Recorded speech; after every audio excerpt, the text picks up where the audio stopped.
Oke, udah lumayan ya, 48 siswa.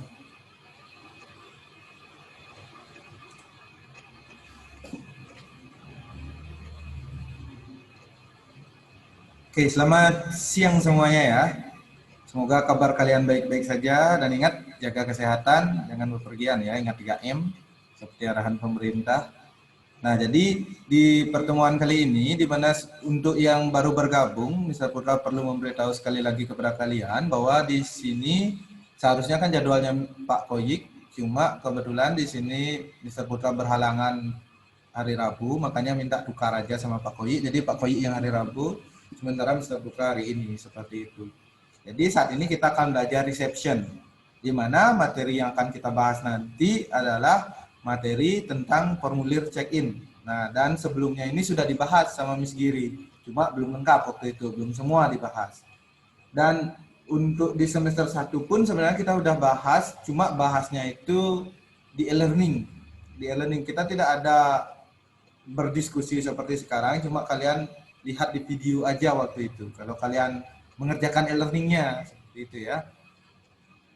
Kemudian untuk semester 2 ini kemungkinan besar sih kurang lebih sama dengan di semester 1, baik itu dari segi metode yang Mr. Putra ajarkan maupun sistem yang diterapkan di sekolah, di mana pada awal-awal pembelajaran kita akan belajar dari Zoom meeting melalui aplikasi ini, kemudian sekitar bulan 2 atau bulan 3 itu kita udah mulai untuk prakteknya seperti waktu semester 1 itu.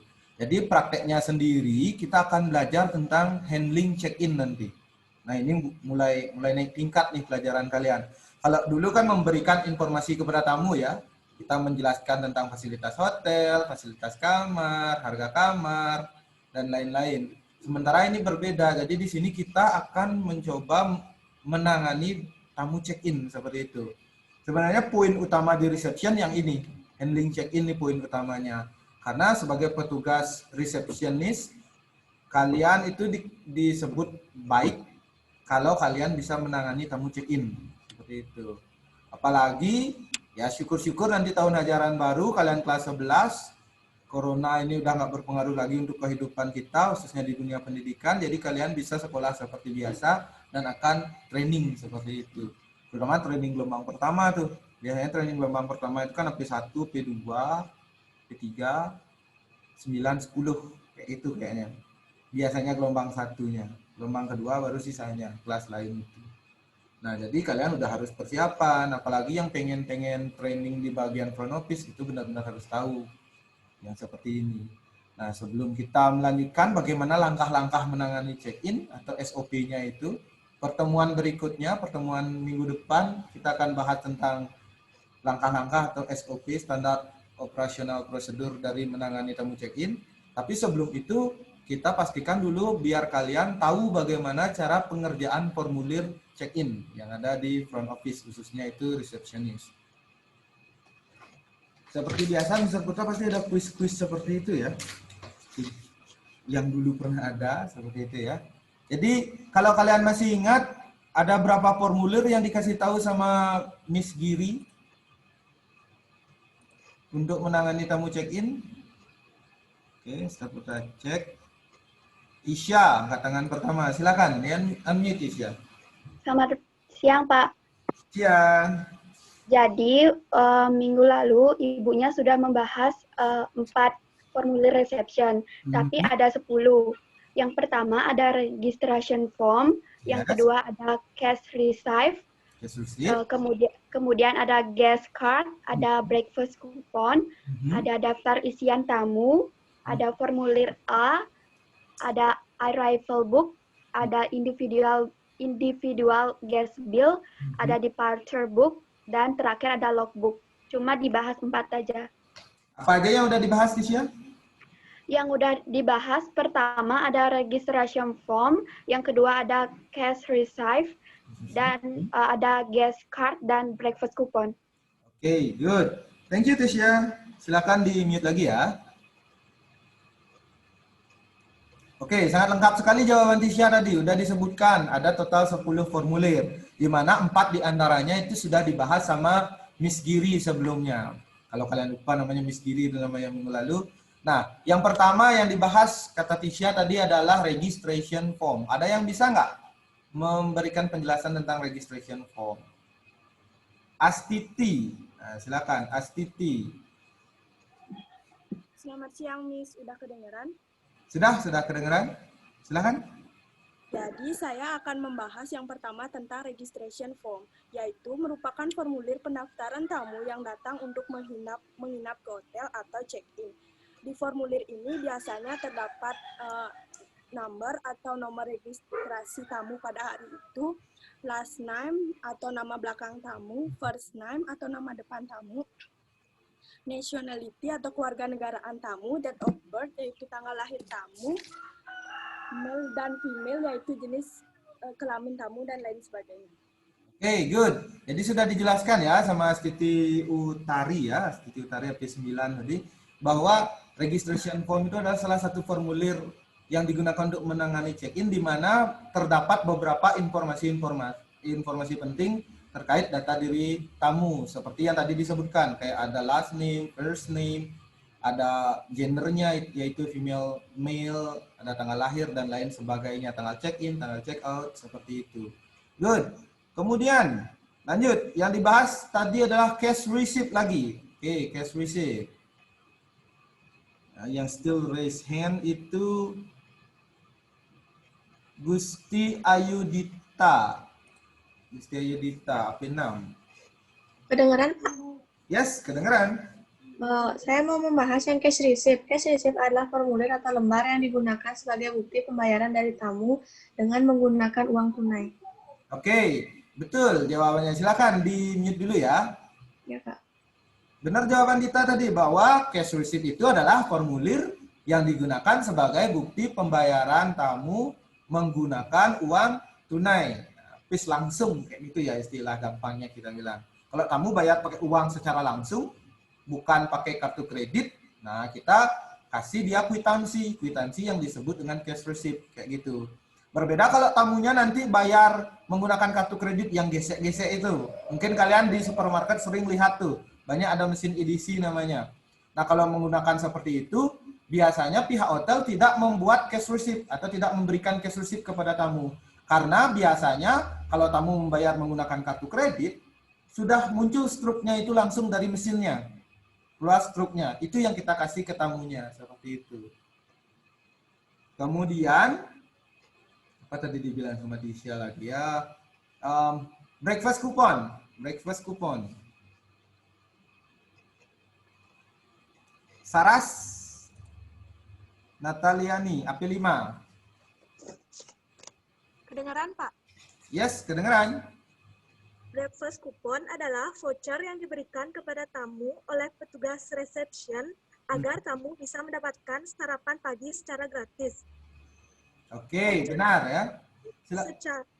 Voucher ini berlaku sehari setelah tamu check-in. Oke, good. Nah, silakan di-mute dulu ya, Saras.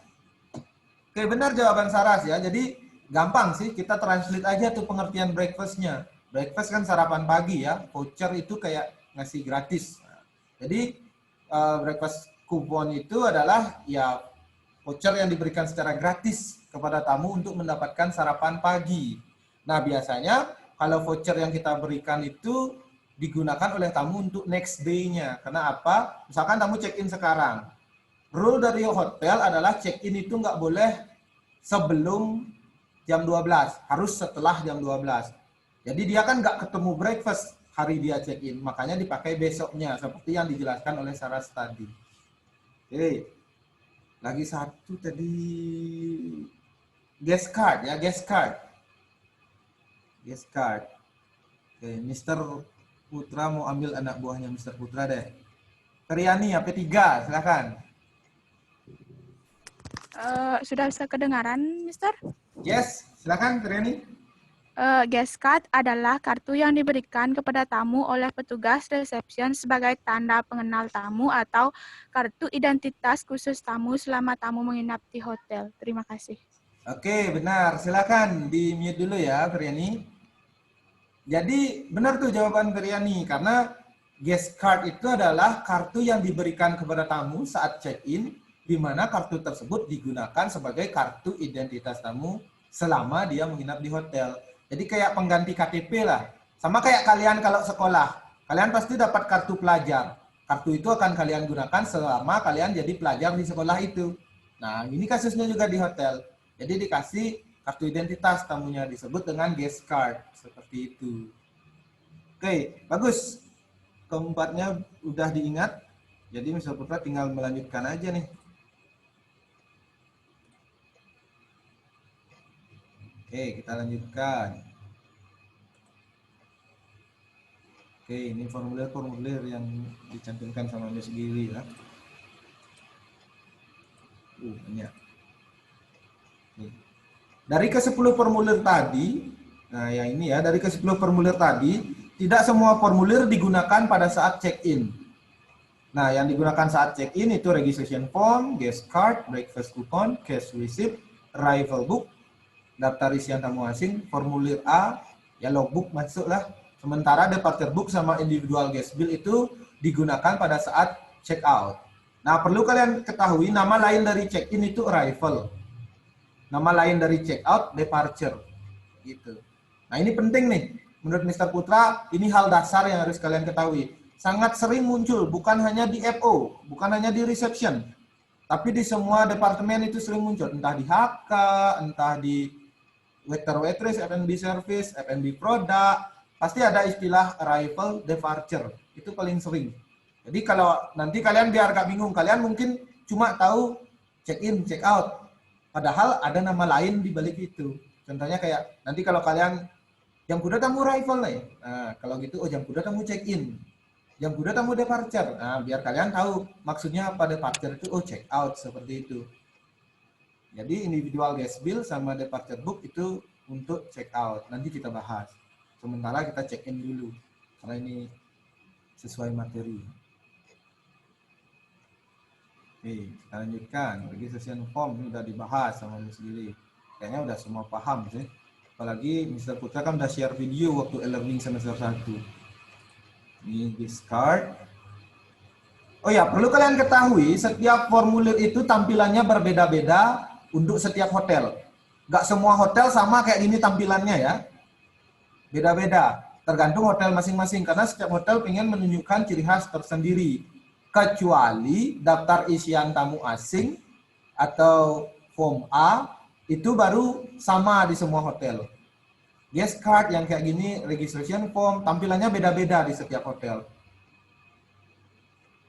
Breakfast coupon pun tampilannya beda. Mungkin beberapa siswa dari kalian, karena ada yang 2 kali proses ya waktu ini prakteknya, karena udah habis materi pertama tentang giving information, akhirnya di gelombang kedua itu Mr. Putra lanjutkan, ada materi tentang form Mr. Putra bahas waktu itu. Jadi Mr. Putra juga jelaskan bahwa ada juga hotel yang tidak menggunakan beberapa form di sini. Contohnya breakfast coupon. Nggak semua hotel menggunakan breakfast coupon. Hotel-hotel menengah ke bawah itu jarang menggunakan breakfast coupon. Karena itu termasuk buang-buang duit kalau menurut mereka. Nah, kenapa buang-buang duit? Karena untuk memberitahu tamu mendapat gratis breakfast atau sarapan pagi, cukup kasih tahu aja secara verbal, omongan aja kasih tahu, nggak apa-apa, kayak gitu. Jadi nggak perlu buat yang seperti ini. Ada hotel yang seperti itu. Misalkan homestay, tanya aja homestay di sekitaran rumah kalian kalau kalian ada kenal petugasnya. Menggunakan breakfast coupon nggak? Mr. Putra yakin jawabannya tidak. Bungalow yang seperti itu enggak. Mr. Putra yakin tuh nggak menggunakan seperti itu. Karena Mr. Putra sendiri pun pernah bekerja di bungalow dulu, nggak ada menggunakan yang seperti ini. Cuma hotel-hotel gede baru menggunakan, karena kan budget mereka jauh di atas rata-rata. Gitu.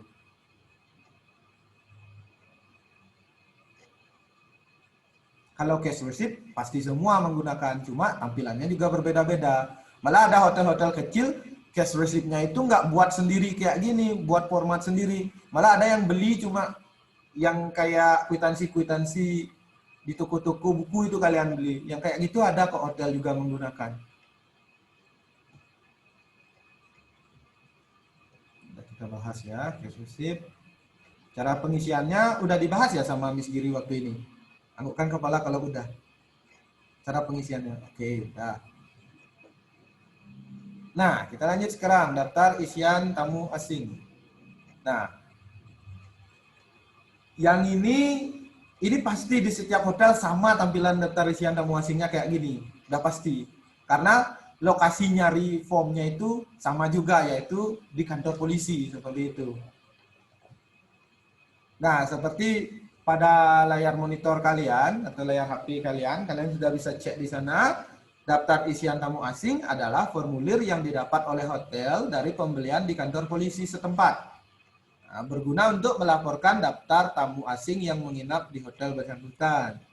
Nah, setelah meminta tamu mengisi formulir ini, hari berikutnya hotel wajib untuk menyetorkan atau melaporkan formulir ini ke kantor polisi. Nah, jadi setiap hotel itu wajib untuk melaporkan tamu-tamu asing yang menginap di hotel. Khusus ini tamu asing ya, kalau tamu Indonesia kita nggak usah buatkan yang seperti ini. Karena Indonesia kan udah masalah pajak yang seperti itu udah wajib, nggak perlu seperti itu. Ini hanya untuk tamu asing aja. Dalam artian tamu luar negeri maksudnya. Jadi di sini bisa kalian perhatikan hal-hal apa saja yang perlu kita isi. Sebenarnya yang diisi oleh pihak hotel adalah bagian dua atas ini. Semoga kelihatan di HP kalian ya, atau di layar monitor kalian. Bagian atas itu nama akomodasi. Nama akomodasi itu hotel maksudnya. Jadi nama hotel. Jadi nanti di tempat kalian bekerja, kalian isi dulu ini nama hotelnya apa. Misalkan Ratnawarta Hotel. Alamat. Nah, ini alamat hotel. Jadi misalkan Jalan Raya Sanggingan, gitu kalian isi, Ubud. Kemudian sisanya itu tamu yang isi. Kita serahkan ke tamu, could you please fill this form, please? Could you please fill this form? Kayak gitu misalkan. Bisakah Anda fill itu mengisi? Could you fill this form? Atau complete pakai katanya boleh. Can you complete this form, please? Kayak gitu misalkan. Kita serahkan ke tamunya, tamu mengisi beberapa bagian-bagian yang masih belum diisi. Contohnya, arrival date itu adalah tanggal check-in. Coming from, datang dari, udah diisi sih bahasa Indonesianya, jadi gampang banget nih pengisian formnya ya. Coming from itu datang dari, maksudnya sebelum dia ke hotel kita, dia habis datang dari mana. Kemudian departure date, tanggal check out. Going to itu pergi ke, setelah check out dia mau pergi kemana gitu maksudnya. Next destination-nya dia, tujuan wisata selanjutnya mau kemana. Name, namanya ya. Ini salah ketik, harusnya other name, other him diketik ya. Tipu Pak polisinya di sana ternyata. Other name harusnya. Nama lain, misalkan dia punya nama alias. Kalau artis-artis seperti itu kan public figure banyak sekali punya nama alias ya. Kalau di name itu nama aslinya, other name itu nama aliasnya. Misalkan siapa artis yang punya nama alias ya? Oke, Mr. Putra anggap saja, Lucinta Luna gitu misalkan. Itu kan nama panggungnya dia ya, bukan nama aslinya dia. Mungkin nama aslinya siapa tuh? Muhammad siapa gitu namanya ya, Mr. Putra lupa pokoknya itu. Di other name diisi nama panggilannya dia gitu. And then kelamin, male atau female. Nah, kalian isi sesuai dengan jenis kelamin orangnya tersebut. Berdasarkan apa kita cari? Kan ada tuh kasus. Nah, mungkin berkaitan dengan yang Mr. Putra sebutkan kemarin. Kan mungkin agak ragu apakah dia perempuan atau laki-laki. Kalian jangan lihat dari fisiknya, tapi kalian lihat dari pasportnya atau kartu identitas tamunya. Nanti pas tamu check-in kita minta pinjam paspor atau KTP luar negerinya dia. Kalau kita ke luar negeri, kita harus punya paspor. Paspor itu adalah istilahnya KTP yang kita gunakan di luar negeri.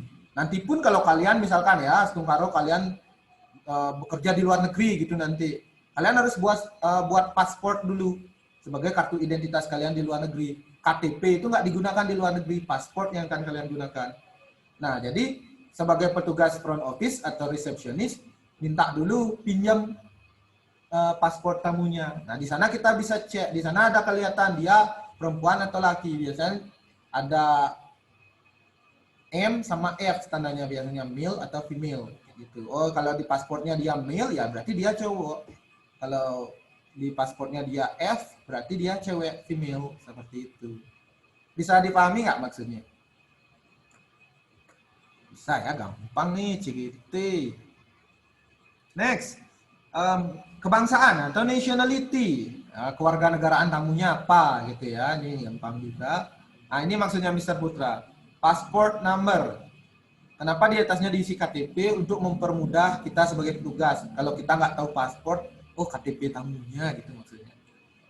Nah, nomor pasportnya dicantumkan. Date and place of issue. Of issue itu maksudnya dibuat ya. Date and place of issue berarti tanggal dan tempat dibuat. Dibuat apa? Nah, dibuat yang ini, pasportnya. Tanggal berapa pasportnya dibuat? Sama kalau kalian ada yang udah punya SIM di sini? Ya enggak sih, umur kalian masih 15-16 tahunan ya. Belum punya ya. Jadi kalau kalian buat SIM pun biasanya di sebelah fotonya itu, di atas fotonya sih lebih tepatnya itu ada tempat dan tanggal pembuatan. Kayak surat itu, Gianyar, misalkan ya, Gianyar 18 Januari 2021 gitu misalkan. Itu tanggal pembuatannya. Berbeda dengan date of birth, yaitu tanggal lahir. Tanggal lahir tamu, tamu yang ngisi. Profession atau pekerjaan, ya pekerjaan tamu, tamu juga yang isi. Jadi nanti kita nggak boleh gini juga sih. Kalau di bagian profession, company, perusahaan itu kita nggak boleh maksa tamu harus ngisi. Nggak wajib tuh diisi sama tamu. Kalau tamunya mau ngisi ya diisi sama tamunya. Kalau nggak, kita nggak boleh sesed. Apa sih bahasa Indonesianya sesed ya? Apa ya bahasa Indonesianya ya? Kita kemik gitu, apa sih bahasa Indonesianya? Kita nggak boleh cerewet. Kita nggak boleh cerewet ya. Minta tamu biar ngisi. Karena kenapa? Kadang-kadang tamu tuh habis perjalanan jauh, dia kan capek. Kalau nggak diisi ya nggak apa-apa. Intinya kita dapat data-data pentingnya. Oke, data penting yang dimaksud nanti Mr. bahas. Kita lanjutkan dulu. Maksud kedatangan atau purpose of visit. Nah, itu ada 3 jenis nih. Ada pleasure, ada business, ada official. Kalau pleasure itu maksudnya dia bertujuan untuk berlibur aja. Bersenang-senang aja, berlibur aja. Kalau bisnis, kalau dia ada tujuan pekerjaan. Dia ke sebuah hotel menginap di sana karena rapat penting di hotel tersebut. Official itu maksudnya jika ini hal-hal urusan resmi kenegaraan. Misalkan kalau ada rapat paripurna itu ya, kan sering tuh kalau ada rapat-rapat. Kalau luar negeri kan ada istilahnya KTT gitu ya, Konferensi Asia Afrika, WHO yang seperti itu. Misalkan kalau ada pertemuan resmi, rapat resmi, nah itu official jadi seperti itu. Jadi kebanyakan tamu sih yang datang pasti pleasure-nya itu dicentang, seperti itu ya, dicentang di bagian sana. Kemudian alamat rumah tamu, home address, diisi sama tamunya sendiri, entah apa itu alamatnya dia ya. And then visa atau visum, visa itu izin menginap. Berbeda dengan maksud, ini kan maksud di tujuannya apa. Visa itu izin menginapnya itu sebagai apa di suatu negara lain. Hanya transit kah? Misalkan kalau tamu perjalanannya jauh ya, misalkan dari Amerika ke Indonesia, nggak bisa langsung dari Amerika pesawatnya ke Indonesia, bisa jatuh tuh di segitiga Bermuda, kehabisan bahan bakar. Pasti ada transit dulu. Misalkan dari Amerika dia kemana dulu, ke Inggris dulu, misalkan ke London, di sana transit ngisi bensin ke apa, nanti ke Singapura dulu, baru ke Indonesia, seperti itu. Nah, pas singgah itu biasanya pas transit itu pasti dapat waktu sekitar 1 hari transit seperti itu. Jadi pada saat 1 hari itu hanya bertujuan transit dia di suatu negara biar dapat bersantai nginap di hotel. Nah, masuk ke transit dicentang. Kemudian turis itu sama kayak pleasure sih. Jadi izin dia ke sana cuma untuk berlibur aja. Biasanya visa turis itu izin tinggal turis di suatu negara asing. Kalau jadi turis biasa ya, biasanya cuma sebulanan. Kemudian visit hanya berkunjung sebentar aja, kurang dari seminggu lah. berkunjung sebentar. Kemudian bisnis ya bertujuan untuk pekerjaan aja, entah itu pekerjaannya selesai kapan. Kemudian stay, ini visa atau izin tinggal tamu di suatu negara jika dia pengen menetap di negara tersebut. Menetap itu dalam artian bisa tinggal sampai 5 tahun, 10 tahun, seperti itu. Izin tinggalnya stay jadinya. Kemudian tanda tangan atau signature, sering disebut signature dalam bahasa Inggris. Nah, itu maksudnya tanda tangan tamu ya, bukan tanda tangan kalian sebagai petugas. Nah, tanda tangan tamu ini dimaksudkan. Untuk pengisian lebih lengkapnya, kalian bisa cek di video yang Mr. Putra share di e-learning itu. Di sana udah lebih lengkap. Lanjutkan ya, biar waktunya cepat habis. Nah, ini formulir A. Ini kurang lebih sama sih dengan yang tadi, daftar isian tamu asing. Cuma ya namanya aja berbeda dan sedikit ada perubahan. Tapi pengertian dan maksudnya itu sama. Jadi ada hotel yang menggunakan formulir A atau form A sering disebut. Ada hotel yang menggunakan daftar isian tamu asing. Kalau kebanyakan sih yang menggunakan adalah yang ini. Daftar isian tamu asing banyak hotel menggunakan. Sementara form A jarang sih. Tapi ada. Jarang tapi ada. Perbedaannya kalau ini 2 rangkap. Kalau ini 3 rangkap. Nah, itu perbedaannya. Itu dari fungsi sama banget. Ya untuk dilaporkan ke kantor polisi. Fungsi dan pengertiannya sama dengan daftar isian tamu asing yang tiga rangkap. Maksudnya yang daftar isian tamu asing yang 3 rangkap. Tapi bedanya formulir A cuma 2 rangkap. A di sini dimaksudkan arrival, kedatangan, check-in.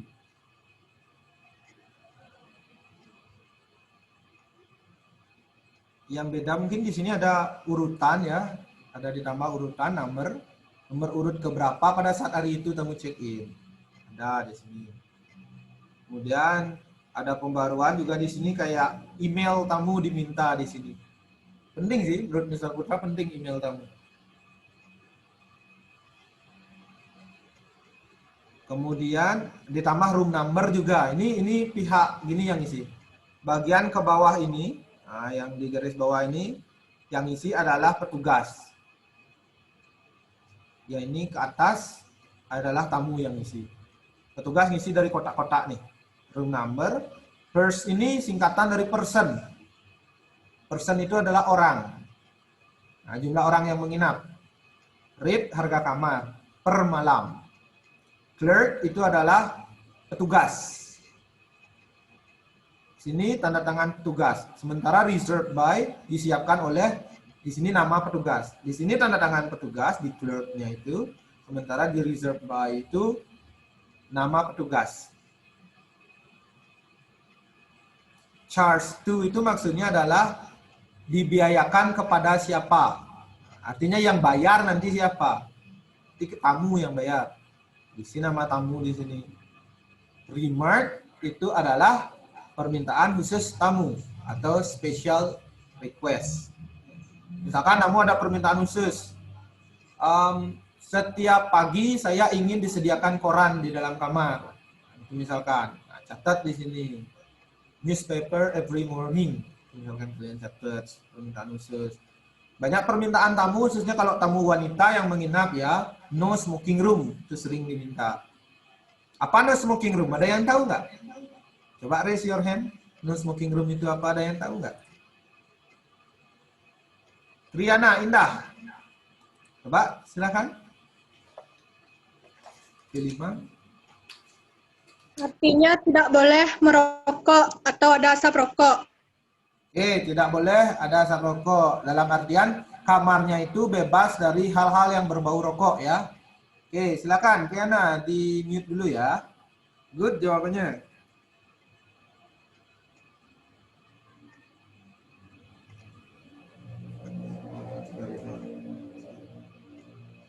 Jadi nanti kalau ada tamu yang mempunyai special request kayak tadi itu, no smoking room, biasanya kayak gini ya, kalau hotel di setup-nya itu pasti di atas meja dalam kamarnya atau di balkonnya itu ada ashtray-nya, ada asbaknya.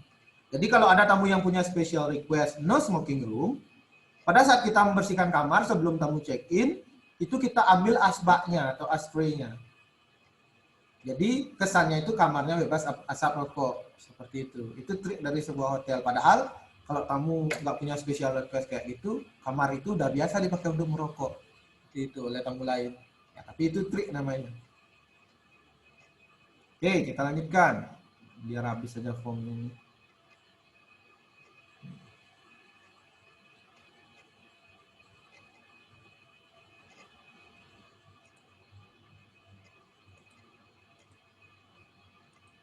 Oke, rival book.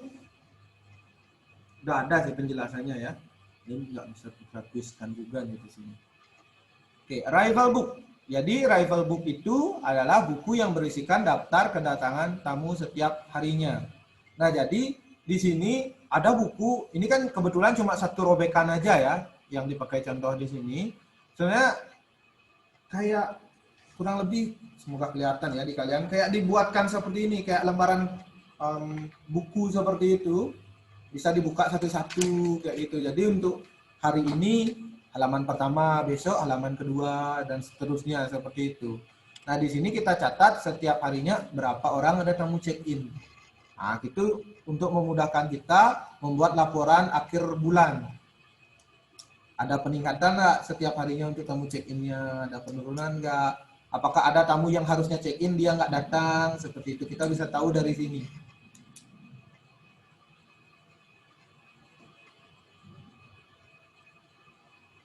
Kemudian cara-cara pengisiannya, nah ada date. Nah, date-nya itu adalah date yang kita gunakan per hari tamu check-in itu. Misalkan hari ini, ya date hari ini kita cantumkan. Misalkan kita bekerjanya besok, ya hari besok kita cantumkan. Seperti itu date-nya, untuk tanggalnya. Kemudian number of registration, nomor urut pendaftaran tamu. Ya, nomor urut 1, 2, 3, 4, 5, dan seterusnya itu kita isi di sini. Kemudian room number, itu adalah nomor kamar tamu. Ingat, dalam penulisan nomor kamar itu harus ada tanda hashtag atau tanda pagar ya. Nah, tanda pagar sebelum nomor kamar yang kita tulis. Misalkan nomor kamarnya 1, 2, 3. Jadi pagar 1, 2, 3. Seperti itu kita buat.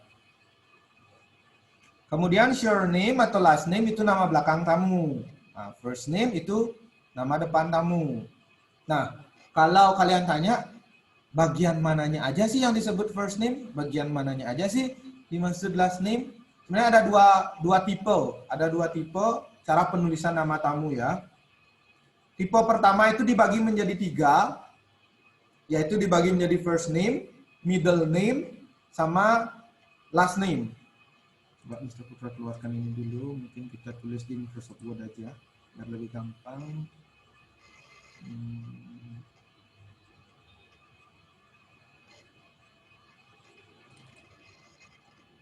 Bisa kita buat Microsoft Word dulu ya, biar lebih gampang untuk kalian mengerti.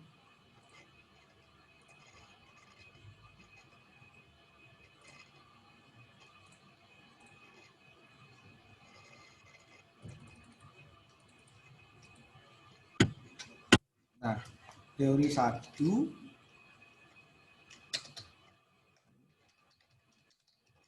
dibagi menjadi 3.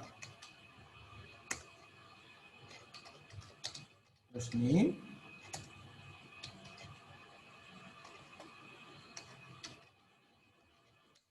middle name, kemudian last name. Nah, teori 1-nya itu dibagi menjadi 3. Misalkan nama Mr. Putra kan Kadek Putra Yasa ya. Kira-kira ada yang bisa menyebutkan nggak yang mana first name, yang mana middle name, yang mana last name? Kadek Putra Yasa.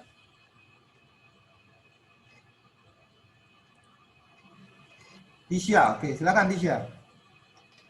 Jadi kan ada 3 teori, ada first name, middle name, dan last name. First name itu kan nama depan, middle name itu nama tengah, dan last name itu nama belakang. Jadi kan Kadek Putra Yatsa. Jadi first name-nya itu menurut Tisha Kadek, middle name-nya itu Putra, dan last name-nya itu Yasa. Terima kasih. Oke, good. Benar banget ya. Gampang tuh, cuma 3 gini ya.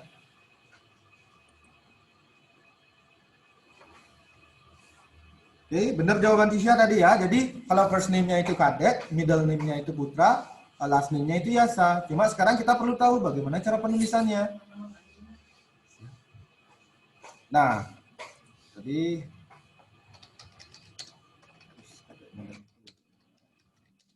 Yasa. Oke, kalau teori ini, berdasarkan teori ini, middle name itu harus disingkat.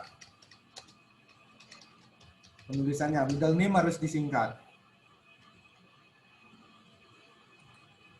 Sementara last name disebut di awal.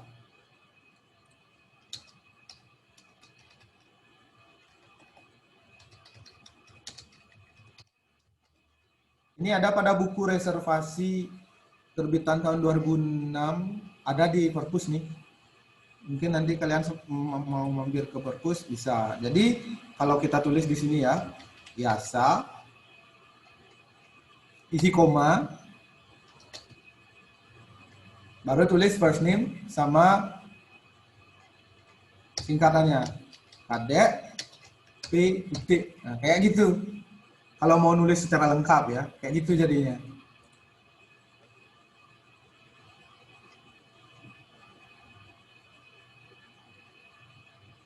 Nanti kalau ada kolom, kalau di kolom ya kita biasakan aja.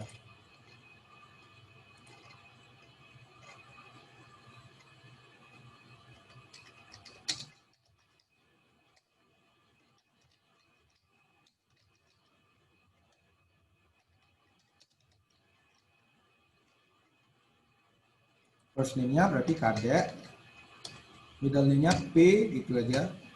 Last name-nya Esa. Kayak gitu kalau ada kolom nanti ya. Nah, kalau nama kalian lebih dari 3 kata. Nah, kalau lebih dari 3 kata, kita pokoknya terpaku dari last name-nya. Terpaku dari last name. Last name pokoknya 1 kata terakhir. Last name 1 kata terakhir. Middle name itu 1 kata sebelum last name. Sisanya itu kita pakai first name. Siapa di sini namanya panjang ya? Oke, Mr. Putra cek coba ya. Igusti Agung Marca Trisma. Panjang banget. Nah, tuh. Berapa kata tuh? 1, 2, 3, 4, 5, 6. Jadi untuk di last name, oke. Ingat, kita berpacu pada last name dulu ya. Last name yang kita utamakan. Berarti last name-nya Putri ya. Oke, ini bisa kita kasih contoh. Nanti kalian yang coba mempelajari. Putri. Middle name. Ada yang tahu nggak middle name-nya? Coba. Sesuai di sini ya. Apa yang harus kalian tulis di sini middle name-nya? Coba Ayu Widya Agustini. Udah kedengaran, Pak? Yes, sudah. Jadi middle name-nya itu Trisna. Kalau ditulis pada kolom? T aja. Ya, good. Benar tuh jawaban. Widya tadi ya, Ayu Widya ya. Silakan di-mute lagi.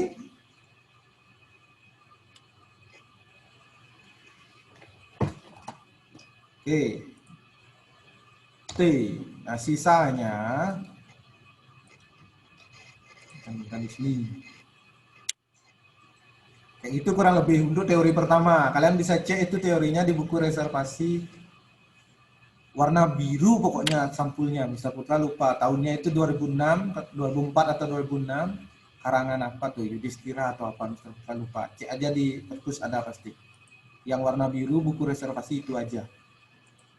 Kemudian teori kedua itu yang dipakai pada form ini. Hanya dibagi menjadi 2. First name dan last name. Hanya dibagi 2 menjadi first name dan last name. Nah, kita coba cek. Jadi ingat, ini prosesnya sama sih. Dari belakang yang kita utamakan. Last name yang kita utamakan. Ingat last name itu pasti 1 kata di belakang.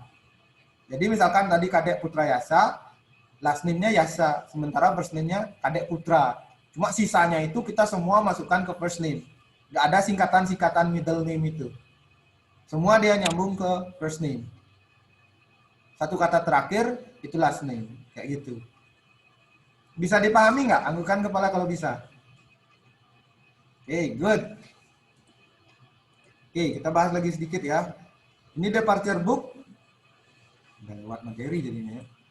Oke, singkat aja ya. Departure book itu adalah buku yang berisikan daftar keberangkatan tamu atau check out dalam setiap harinya. Jadi kalau ada tamu check out, kita catat di buku departure book. Ingat, departure itu nama lain dari check out. Nah, biar kalian nggak bingung. Arrival nama lain dari check in. Jadi misalkan pas hari ini ada tamu check out, kita catat di departure book. Seperti itu. Pengisiannya mirip nih, sama kayak yang gini. Waktu yang di arrival. Cuma date-nya ingat date check out yang kita cantumkan. Nanti Mr. Putra akan buatkan videonya juga untuk bagian yang ini. Biar kalian bisa lebih memahami lagi. Kemudian ada logbook. Nah, logbook ini sebenarnya digunakan di semua departemen sih, bukan hanya di FO aja. Jadi logbook ini adalah buku catatan khusus yang berisikan riwayat kejadian-kejadian penting yang terjadi di sebuah hotel. Khususnya karena kita bahas ini tentang FO ya untuk di bagian FO. Di mana kita mencatat kejadian penting yang harus ditindaklanjuti atau harus ada follow up-nya. Misalkan ya, pas ada tamu check-in, dia udah menginap, akhirnya dia datang ke FO, dia bilang bahwa AC di kamarnya itu bocor. Nah, kita catat nih di logbook nih, kita catat kejadian itu, AC-nya bocor. Agar kenapa? Agar nanti ada staf lain yang kita lihat, atau section lain yang mungkin nggak tahu bahwa AC-nya bocor, bisa memberitahu departemen engineering untuk segera memperbaiki AC bocor itu. Kayak gitu. Nah, di cara pengisiannya ini ada number, itu maksudnya nomor urut seperti biasa ya. Date-nya itu tanggal kejadiannya. Sementara description itu adalah apa kejadian penting yang dicatat di sana. Kemudian taken by, artinya kejadian penting itu dicatat oleh siapa? Siapa yang mendapat keluhan itu dari tamu gitu misalkan. Sementara handled by itu siapa yang mengerjakan? Siapa yang akhirnya menyelesaikan problem itu? Seperti itu.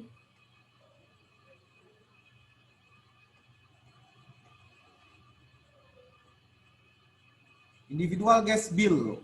Nah, ini cara pengisiannya kalau kita bahas lewat seperti ini susah. Nanti kalian cek aja nanti di video, pasti kalau udah Mr. Putra share videonya, nanti Mr. akan buat di grup kita itu, di grup reception 10 itu. Nanti Mr. Putra akan share linknya di sana, kalian bisa tonton di sana. Jadi individual guest bill ini adalah formulir yang digunakan sebagai catatan ketagihan tamu selama menginap di hotel. Jadi di sini kita catat segala bentuk keuangan tamu selama menginap. Misalkan dia ada beli sesuatu, kita catat di sini. Dia ada bayar sesuatu, kita catat di sini. Kayak buku tabungan tamu. Kapan dia ngasih uang ke kita, dalam artian dia bayar, kita catat di sini. Kapan dia membeli sesuatu di kita, misalkan di restoran, dia minta nanti aja saya bayar pas check out, kita catat juga di sini.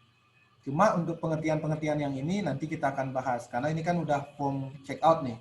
Sementara materi kita kan form check in. Nanti kita bahas lebih lengkapnya. Kalau ini bahas dalam hubungan dengan check in, lama banget waktunya. Ini aja udah lewat beberapa menit. Oke, sekian dulu. Ada yang ingin kalian tanyakan? Form check out kita cuma sekilas aja dulu. Sekedar tahu aja dulu, sekedar lihat aja. Oh, gini tampilannya. Untuk form check-in utamanya, ada yang ingin kalian tanyakan? Mr. Putra hitung sampai 5 ya. 1, 2, 3, 4, 5. Oke, nggak ada yang bertanya. Jadi, Mr. Putra simpulkan hasil pertemuan kita tadi, di mana kita membahas tentang formulir check-in dan juga check-out. Di mana formulir check-in dan check-out totalnya ada 10, yaitu registration form, kemudian breakfast coupon, guest card, cash receipt, daftar isian tamu asing, kemudian ada formulir A, kemudian ada arrival book, kemudian ada departure book, kemudian ada individual guest bill, dan juga yang belum tersebutkan tadi adalah logbook seperti itu. Jadi ada total 10 yang kita bahas. Oke, karena kalian nggak ada pertanyaan dan waktu kita juga udah habis, jadi see you next meeting. Karena next meeting kita akan bahas tentang SOP atau standar operasional prosedur, langkah-langkah menangani tamu check-in. Jaga diri kalian ya, thank you.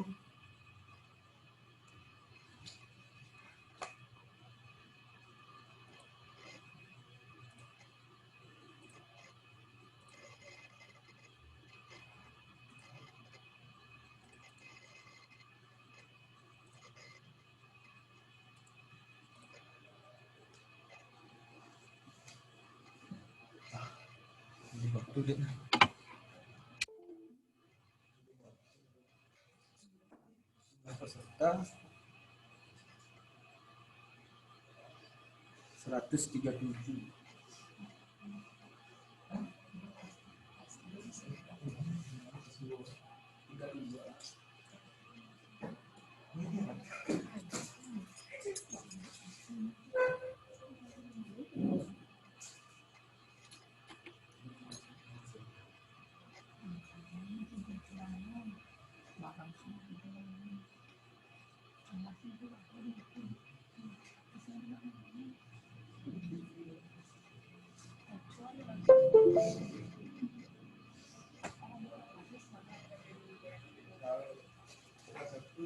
Nah, di atas 100.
Selamat siang semuanya.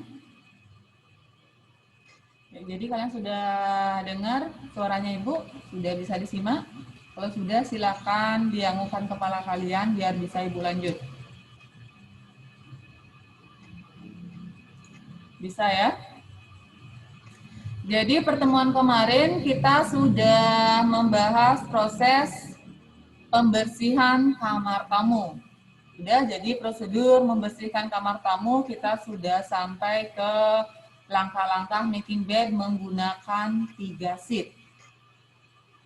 Sudah, coba dibuka dulu catatan yang kemarin.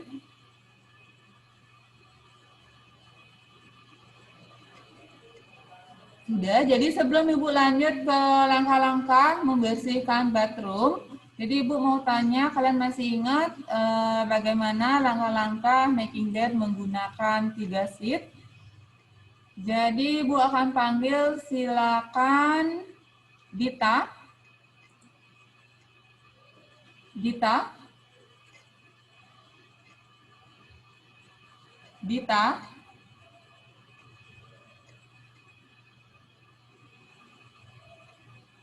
Dita.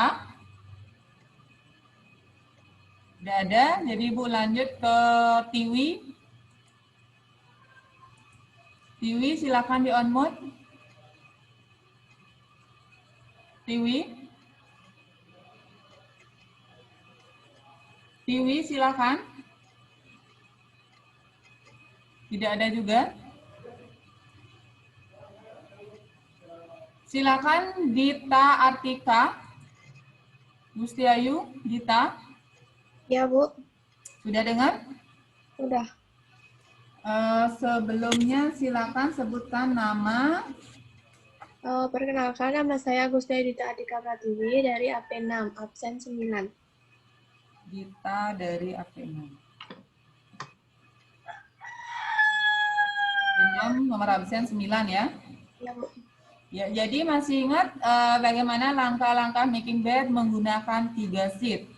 Jadi perlengkapannya apa saja? Perlengkapannya yaitu bentar, Bu. Put gear bag, into gear bag, hamper, take carry caddy, and put in the bedroom. Just not. Enggak. Perlengkapan langkah-langkah untuk melakukan making bed. Making bed menggunakan 3 sheet. Jadi kamu harus mempersiapkan apa? Carry caddy,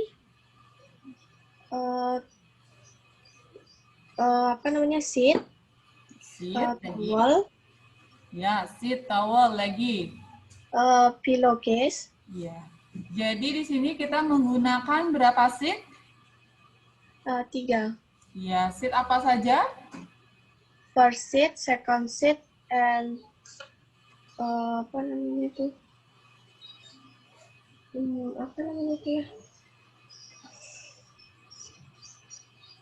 Apa? First seat, second seat, dan terakhir apa? last seat bukan?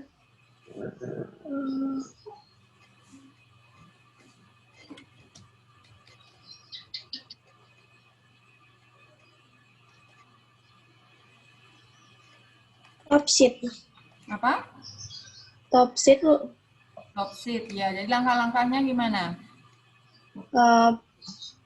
Pertama, entering to the room, ketuk pintu 3 kali, sebutkan greeting roommate atau room boy, terus open guest Greetingnya room. gimana? Apa, Bu? Greetingnya gimana? Greetingnya roommate atau room boy, please. Good morning. Good morning, roommate, please. Iya. Lagi. Open guest room door by fast key. Mm-mm. Put room attendant seat. Open the night curtain. First check garbage cleaning. Put garbage into garbage hamper. Take carry caddy and put in the bathroom. Put carry caddy in the Langkah making bed-nya pertama apa? Untuk langkah-langkahnya, clear up towel and sleeping bed, bed protector atau bed bag adalah tebarkan sheet pertama, terus Apa itu bed pad atau bed protector? apa, Bu? Apa itu bed pad atau bed protector? Bed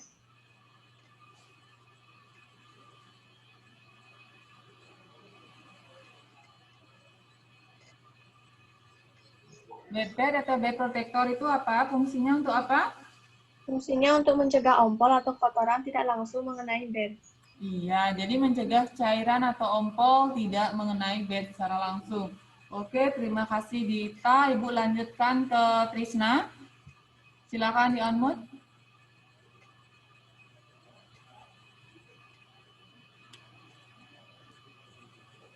Sudah? Sudah, Ya, sudah bisa dengar suaranya Ibu?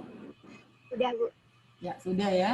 Jadi silakan dilanjutkan untuk langkah-langkah making bed-nya setelah penebaran,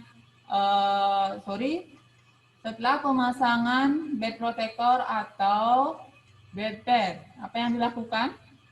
Setelah itu, Setelah itu, tebarkan sheet pertama atau first sheet. Jaritannya menghadap ke bawah dan kita tebarkan dan pastikan permukaan bed tertutupi oleh first sheet. Kemudian dorong bed ke tempat semula.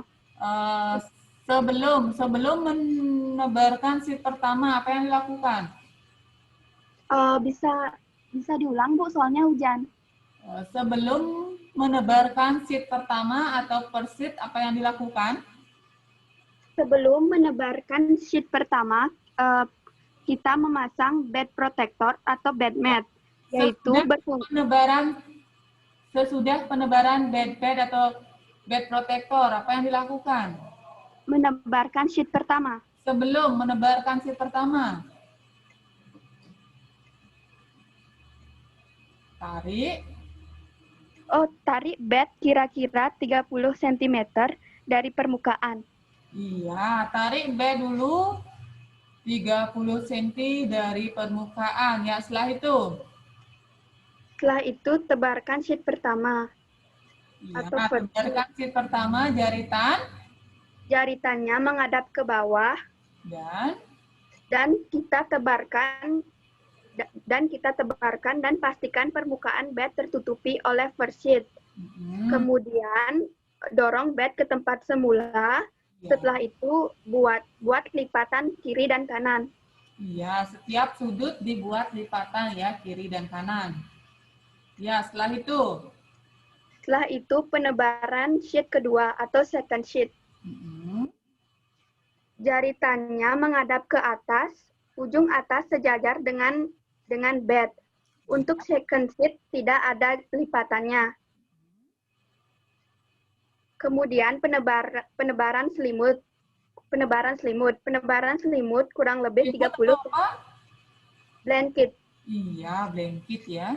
Jadi, tebarkan blanket kurang lebih 30 cm. Kemudian setelah penebaran blanket, kemudian penebaran sheet ketiga atau top sheet. Ya. Jaritannya menghadap ke bawah, ujung atas atau top sheet sejajar dengan second sheet, lipat bagian atas. Top sheet dan second sheet dilipat 2 kali ke bawah. 1 lipatan 15 cm atau sejengkal. Kemudian tangan atau kaki? Kenapa, Bu? Sejengkal apa? Sejengkal tangan. Iya, lagi. Kemudian kunci bagian kanan dan kiri. Setelah dikunci, buat lipatan ujung kanan dan kiri. Ya, dan kemudian mengambil pilau atau pillowcase. Masukkan pilau ke pillowcase. Cara penempatan pilau yaitu ambil kedua ujung atas dari pilau. Sekian, terima kasih. Ya, terima kasih. Atas nama siapa? Atas nama Nikomang Tisya dari kelas 10 AP9. AP10? AP9, Bu. Oh, AP9. Nomor absen berapa? Nomor absen 35. Ya, terima kasih, Tisya. Ya. Ya, jadi sekian sampai di sana. Ibu akan lanjutkan ke langkah-langkah membersihkan bathroom ya. Ya. Sudah cleaning the bathroom. Jadi silakan dilanjutkan catatannya. Jadi kemarin kita sudah sampai ke langkah-langkah making bed menggunakan 3 sheet. Ibu lanjutkan ke cleaning the bathroom. Jadi hari ini kita akan mempelajari bagaimana caranya membersihkan bathroom atau toilet. Sudah?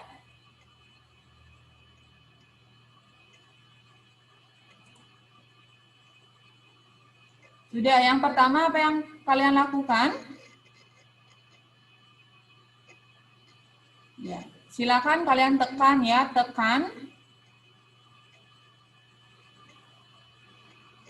Tekan toilet bowl-nya yang ada di sini, silakan ditekan. Sudah, itu langkah pertama. Setelah itu baru kalian masuk ke glass sweeping. Jadi kalian membersihkan kaca ya, glass sweeping.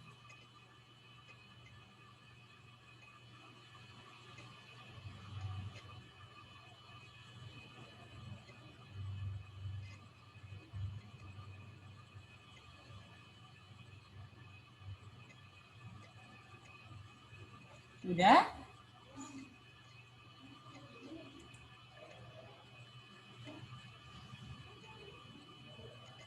Sudah? Jadi Ibu akan lanjut apa yang kita lakukan setelah itu? Ya, kita akan membersihkan wash basin ya. Jadi untuk bahan dan alatnya kita akan bahas nanti. Jadi kita akan bahas hari ini langkah-langkah membersihkan bathroom atau toilet. Sudah, jadi yang kedua kalian tadi sudah lakukan glass sweeping atau membersihkan kaca. Sudah, selanjutnya baru kalian masuk ke wash basin cleaning. Jadi kalian membersihkan wash basinnya.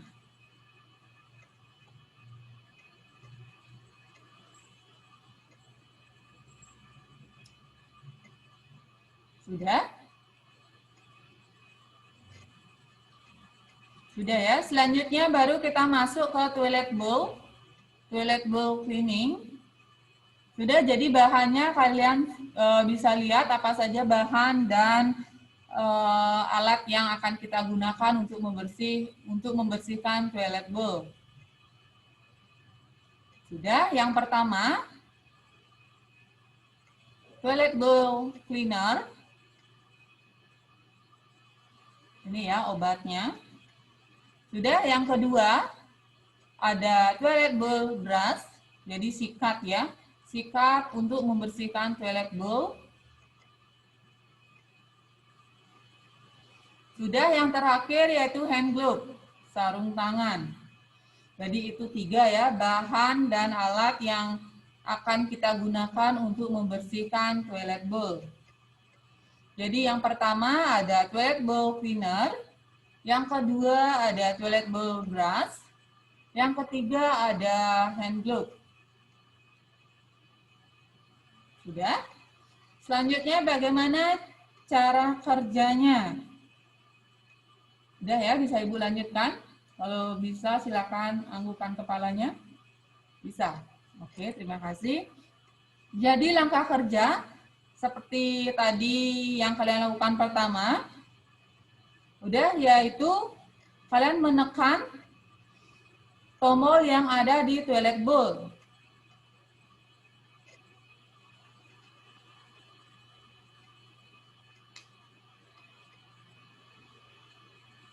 Sudah, langkah kedua, tuangkan toilet bowl cleaner ke dalam toilet bowl. Dilihat ya cara penuangannya.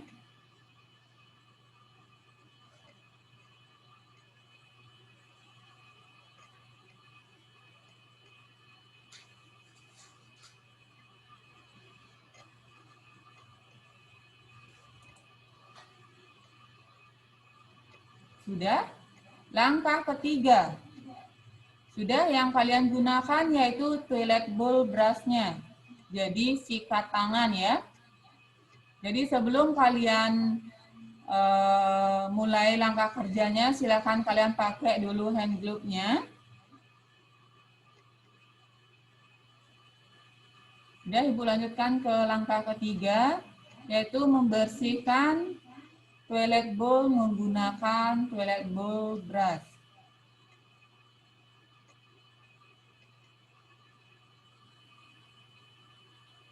Sudah, langkah terakhir, kembali lagi ke langkah pertama, yaitu kalian tekan bagian atas dari toilet bowl.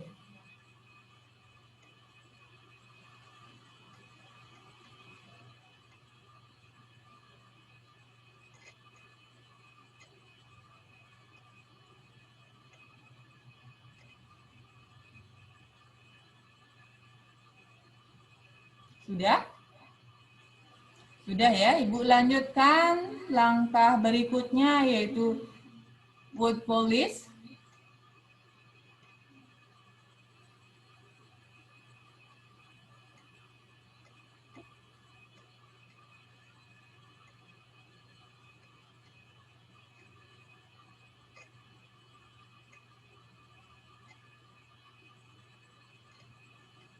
Sudah, wood polish itu apa?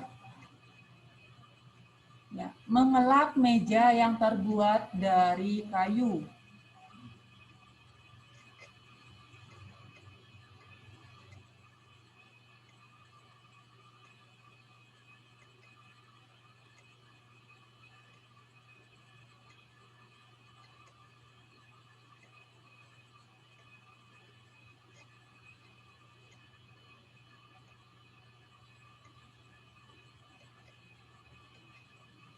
Sudah, langkah berikutnya yaitu sweeping. Ya, sweeping itu apa? Menyapu. Jadi langkah menyapu itu dari bagian dalam ke keluar.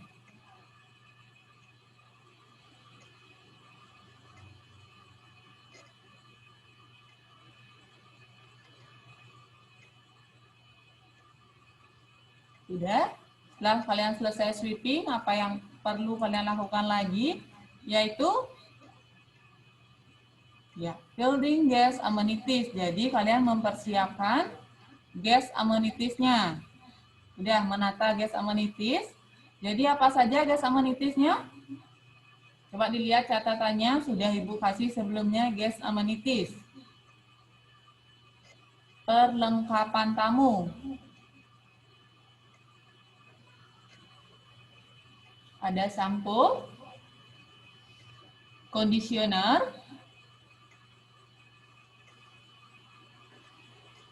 ketemu ya. Ya itu ya contoh gas amenities. Jadi ada sampo, ada conditioner, ada bath gel, ada bath soap, ada comb dan lain-lainnya. Udah, jadi itu kalian tata semua di bathroom. Sudah, selanjutnya apa yang perlu kalian tata? Yaitu folding clean towel. Sudah, jadi kalian penataan towel yang bersih. Menata towel yang bersih, clean towel. Jadi towel apa saja yang perlu kalian tata di bathroom?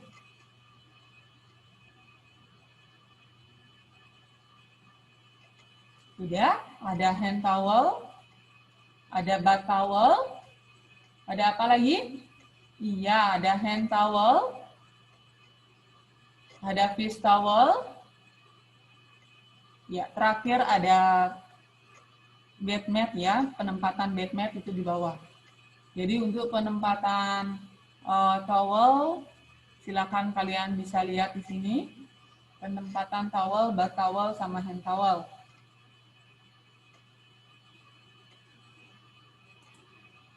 Sudah. Langkah berikutnya yaitu mopping. Mopping itu apa? Iya, mengepel.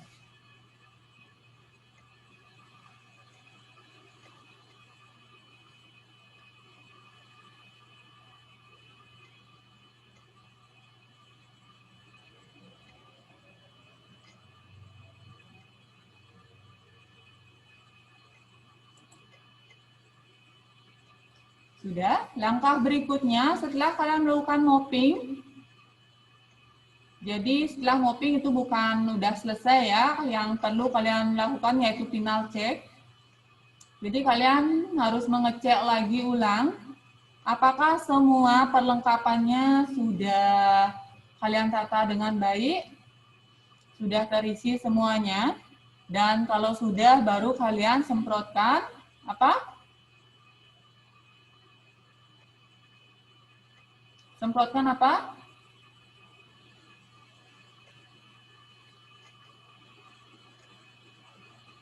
Iya, pengarum ruangan.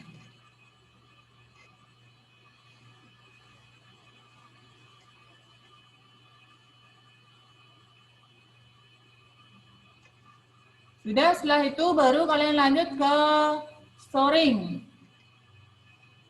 Jadi menyimpan ya, menyimpan semua bahan dan alat yang sudah kalian gunakan.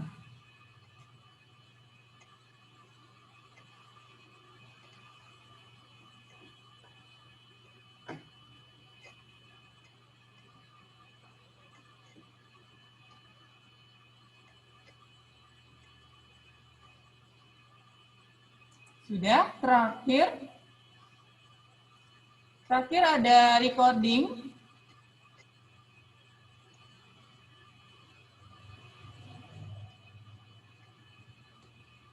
Jadi recording itu adalah pencatatan. Ya, jadi untuk pengisian form dan jenis formnya, form apa yang dipakai Ibu akan bahas pertemuan selanjutnya. Sudah, itu ya langkah-langkah langkah-langkah membersihkan kamar atau menyiapkan kamar. Sudah? Jadi kita seorang rombe atau romit bukan membersihkan atau menyiapkan bed saja. Jadi kita bukan making bed saja, tapi membersihkan atau menyiapkan kamar untuk tamu, termasuk membersihkan bathroom atau toilet. Sudah? Sudah bisa dipahami sampai di sana? Sudah ya? Kalau sudah, silakan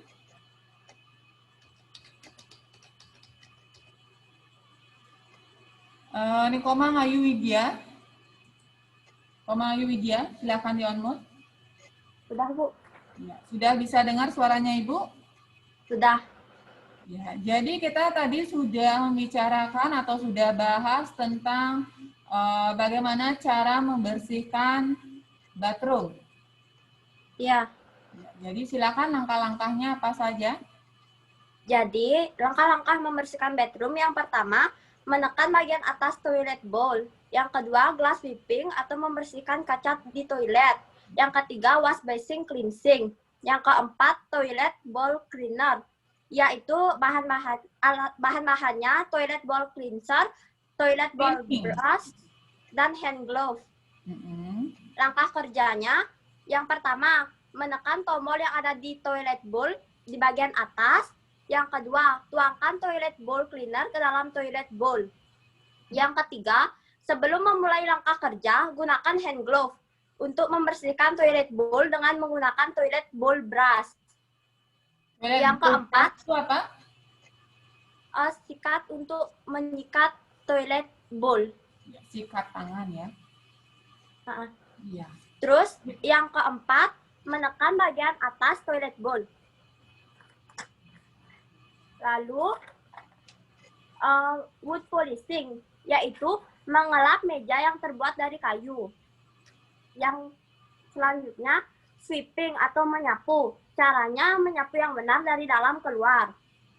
Terus filling waste amenities, yaitu menata alat-alat seperti sampo, conditioner, hand soap, dan lain-lain.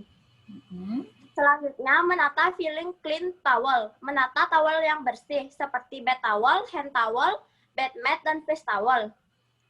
Selanjutnya ada mopping, yaitu mengepel. Yang terakhir ada final check, yaitu mengecek ulang. Setelah itu semprotkan pengharum ruangan seperti Stella. Terus ada storing, yaitu menyimpan semua bahan dan alat yang sudah kalian gunakan. Yang terakhir ada recording, yaitu mencatat. Ya, terima kasih. Ayu Widya dari AP berapa dan nomor absen berapa? Dari AP 10, nomor absen 8. Terima kasih. Terima kasih.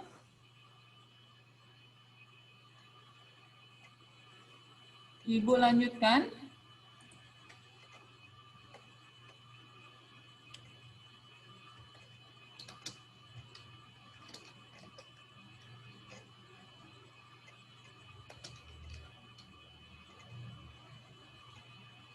Silakan Nita.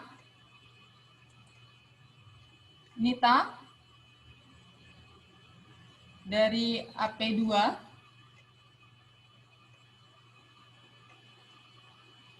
Nita dan Cika.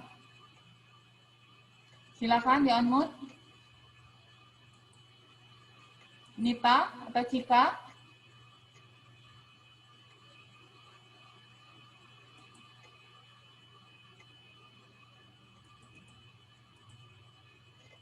Nita? Nita?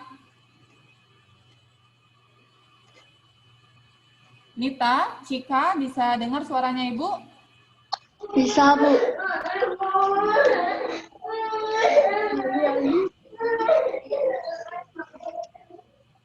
Bisa ya? Bisa. Bisa. Ini dengan Nita atau Cika? Nita. Nita. Nita dari AP berapa, absen berapa? AP2, absen 22.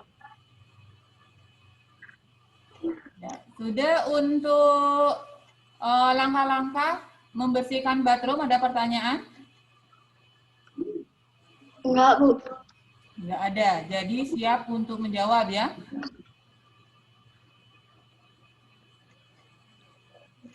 Siap untuk menjawab?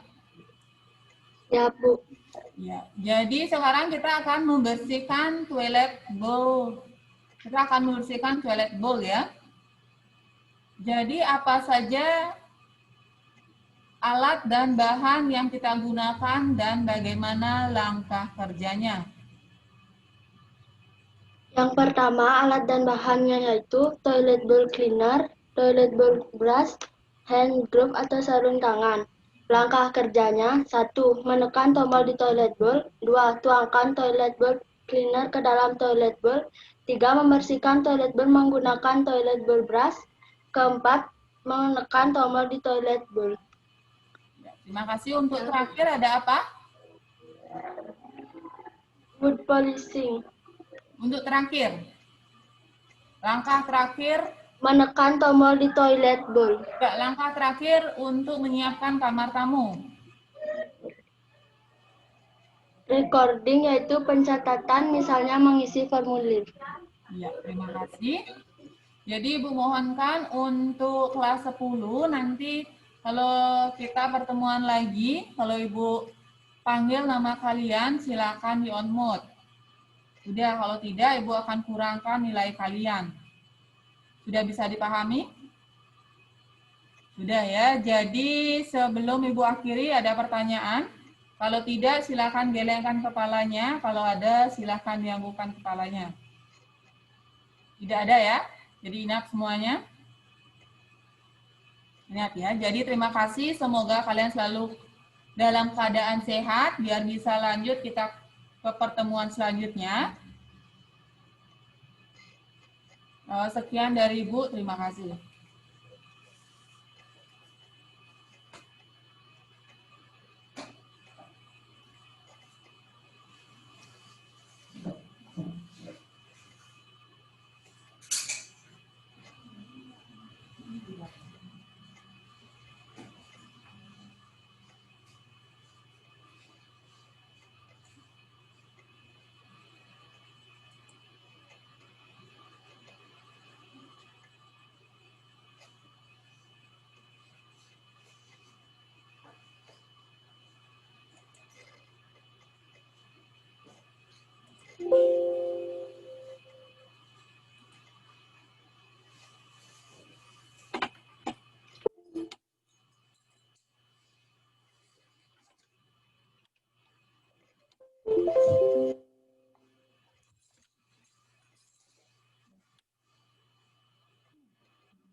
Halo, selamat siang.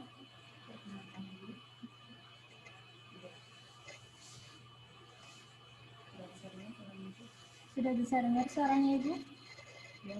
Kalau sudah, anggukkan kepala. Baik, terima kasih. Oke, hari ini Ibu akan mengajari kalian tentang pariwisataan. Sebelumnya, Ibu memulai pembelajaran kali ini dengan awali dengan pengajian umat. Om Swastiastu. Oke, baik. Kali ini Ibu izinkan Ibu memperkenalkan diri terlebih dahulu. Perkenalkan, nama Ibu Nimade Dian Kusumayani. Ibu mengajar pelajaran pariwisataan dengan Pak Ari Wangsa.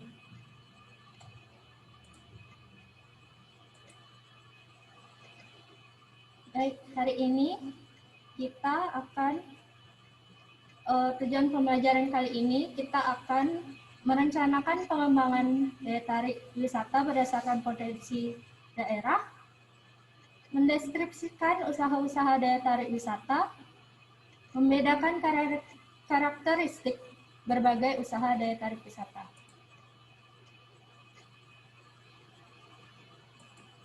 Nah, hari ini Ibu akan membahas tentang potensi dan daya tarik wisata. Ada 3 pokok pembahasan hari ini. Yang pertama, pengertian potensi dan daya tarik wisata, jenis-jenis usaha daya tarik wisata, dan peluang usaha daya tarik wisata. Yang pertama, daya tarik wisata. Beragamnya daya tarik wisata menumbuhkan potensi usaha yang dapat dikembangkan. Hal tersebut tentu memberikan manfaat dan keuntungan bagi masyarakat. Daya tarik wisata akan lebih menarik untuk dikunjungi wisatawan apabila memiliki 3 syarat, yaitu something to see, to do, and to buy. Ketiga syarat tersebut merupakan unsur-unsur penting dalam upaya mempromosikan pariwisata. Nah, apa itu pengertian? Nah, selanjutnya kita akan membahas pengertian potensi wisata. Potensi wisata menurut Mariotti dalam Yutti tahun 1996, halaman 172, adalah segala sesuatu yang terdapat di daerah tujuan wisata dan merupakan daya tarik agar orang-orang mau datang berkunjung ke tempat tersebut. Selanjutnya, pengertian daya tarik wisata. Menurut Undang-Undang Pariwisataan Nomor 10 Tahun 2009 adalah segala sesuatu yang memiliki keunikan, keindahan, dan nilai yang berupa keanekaragaman, kekayaan alam, budaya, dan hasil buatan manusia yang menjadi sasaran atau tujuan kunjungan wisata. Apakah anak-anak sudah mendengar? Oke, selanjutnya, pada prinsipnya, suatu daerah tujuan wisata harus memiliki 4 syarat daya tarik atau daya pesona, sehingga wisatawan datang berkunjung. Prinsip-prinsip tersebut, yang pertama, ada sun, yaitu matahari, sinar matahari yang selalu cerah. Ada sand, pasir, pasir putih atau pasir hitam yang landai agak miring. Selanjutnya laut yang biru, yang memukau. Yang keempat, servis pelayanan yang baik sebagai sifat keramah tamahan suatu bangsa. Apa Ibu kecepatan atau tidak? Anggukkan kepala, kalau ya, kalau tidak gelengkan kepala. Baik, terima kasih. Selanjutnya, pada umumnya, daya tarik suatu daerah tujuan wisata didasarkan dari berbagai aspek. Yang pertama, adanya sumber daya yang dapat menimbulkan rasa senang, nyaman, aman, indah, dan bersih. Yang kedua, ada akses untuk mengunjungi objek wisata atau mudah dicapai. Yang ketiga, tersedianya sarana atau prasarana penunjang pariwisata. Keempat, memiliki ciri khusus atau spesifikasi yang bersifat langka. Yang kelima, memiliki tujuan wisata alam budaya, dan buatan.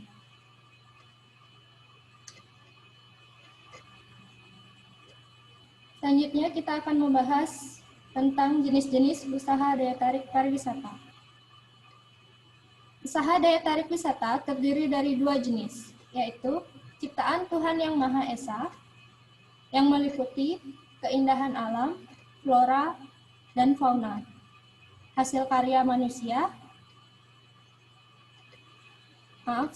Yang kedua, hasil karya manusia, yaitu meliputi museum, monumen, peninggalan sejarah, peninggalan purbakala, seni, dan budaya.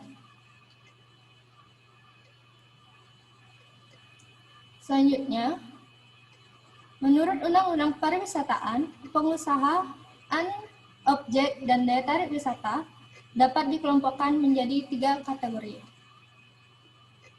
Yang pertama, usaha daya tarik wisata alam, yaitu sumber daya alam yang berpotensi dapat dikembangkan menjadi usaha daya tarik bagi wisatawan.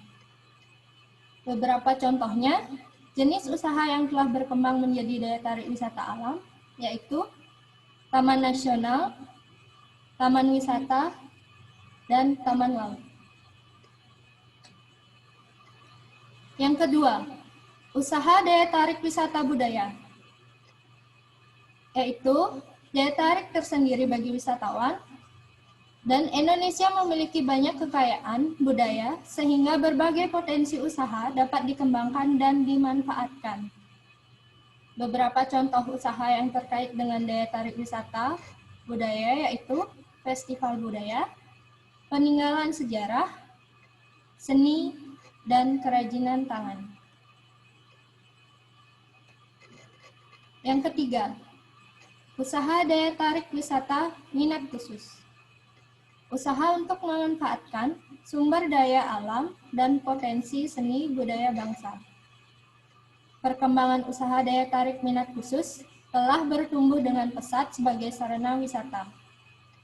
Beberapa contoh usaha yang terkait dengan usaha wisata minat khusus yaitu pengelolaan agrowisata seperti perkebunan teh, kopi, dan coklat. Pembangunan dan pengelolaan wisata tirta, contohnya Hotel Terapung, dan pengelolaan lokasi-lokasi wisata petualangan alam.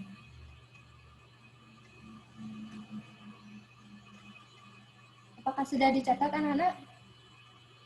Kalau sudah, anggukkan kepala. Baik, terima kasih.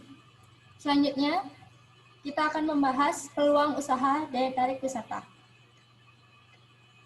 Usaha daya tarik wisata merupakan hal penting dalam menjual dan menawarkan berbagai objek dan daya tarik wisata pada wisatawan. Daya tarik wisata akan lebih menarik untuk dikunjungi jika didukung dengan fasilitas dan aksesibilitas yang memadai. Aksesibilitas adalah akses untuk menuju ke suatu daya tarik tersebut. Selanjutnya, ditinjau dari sudut wisatawan, usaha daya tarik wisata harus memenuhi 3 hal atau syarat. Yang pertama, something to see, to buy, and to do. Atau segala sesuatu yang dapat dilihat, dibeli, dan dilakukan. Yang kedua, things that satisfy, atau segala sesuatu yang memuaskan. Yang ketiga, lures to travel, atau menarik atau memikat untuk dikunjungi.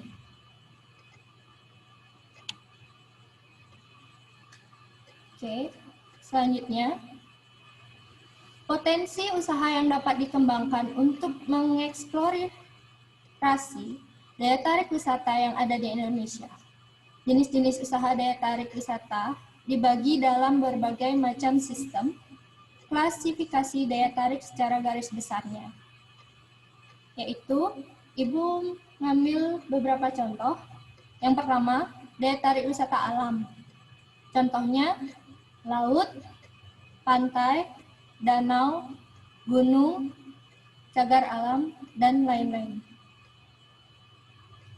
Yang kedua, daya tarik wisata budaya. Contohnya, cagar budaya, festival budaya, dan tarian tradisional. Yang ketiga, daya tarik wisata buatan. Contohnya, taman rekreasi, museum, bangunan bersejarah. Ada yang kurang jelas, anak-anak? Kalau ada, anggukan kepala. Kalau tidak, gelengkan kepala.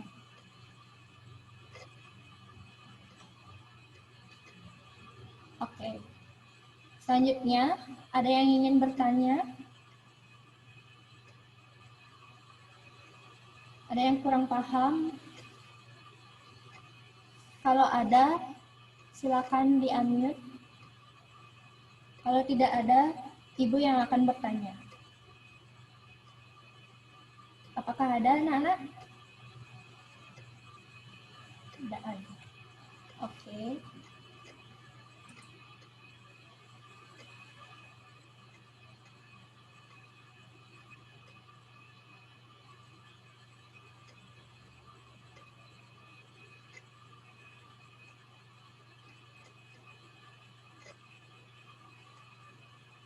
Oke, sekarang Ibu akan bertanya. Bunga Widyasari. Apakah ada Bunga Widyasari?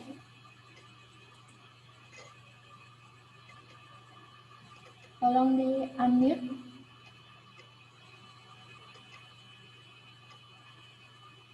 Ada Bunga Ya, Bu. Widyasari? Ya, halo. Ya, Bisa dengar suara Ibu?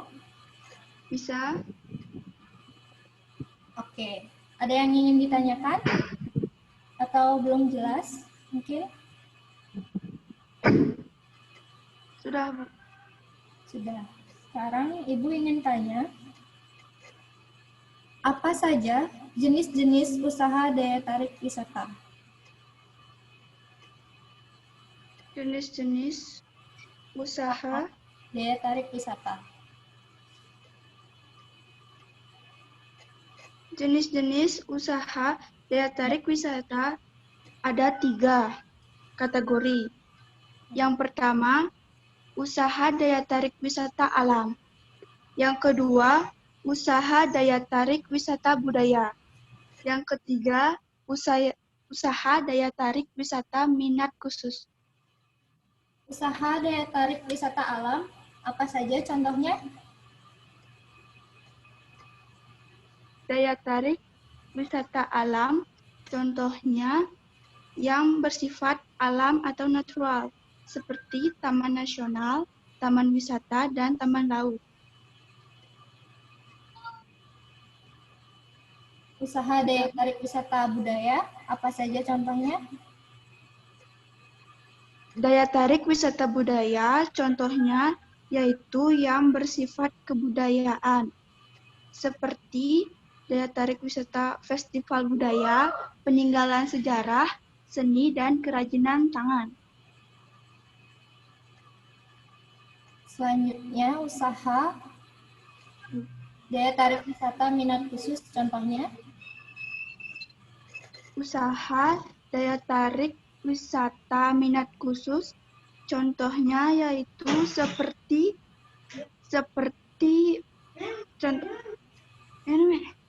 contohnya seperti yang terkait dengan wisata minat khusus, yaitu pengelolaan argowisata seperti perkebunan teh, kopi, coklat, pembangunan dan pengelolaan wisata tirta, hotel seperti hotel terapung, pengelolaan lokasi-lokasi wisata petualangan alam. Baik, terima kasih Bunga Widyasari. Bunga kelas Ya. berapa? Kelas 10 AP 9. Nomor absen? 10. Terima kasih Bunga. Ya.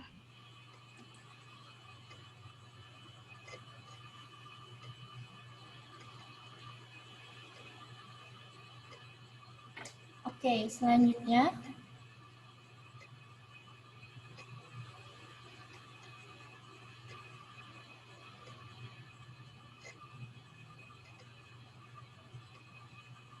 Nikade Dwi Atriani. Apakah ada? Nikade Dwi Atriani.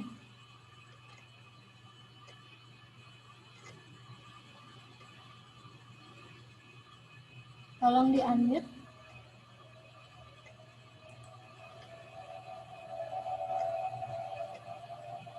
Halo. Nikade Dwi Atriani.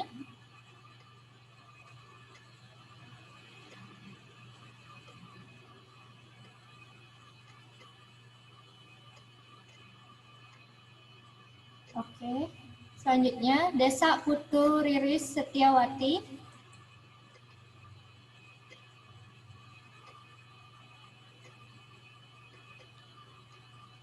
Halo. Desa Putu Riris Setiawati. Tolong di-unmute.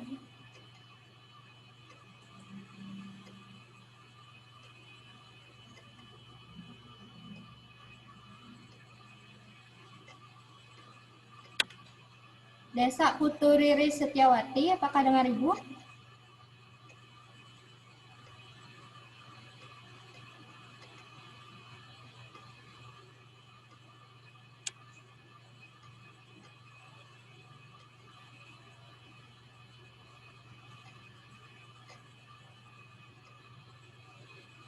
Oke, kalau tidak ada, Ida Ayu Dwi Sawitri, AP4. Tolong di-unmute. Halo.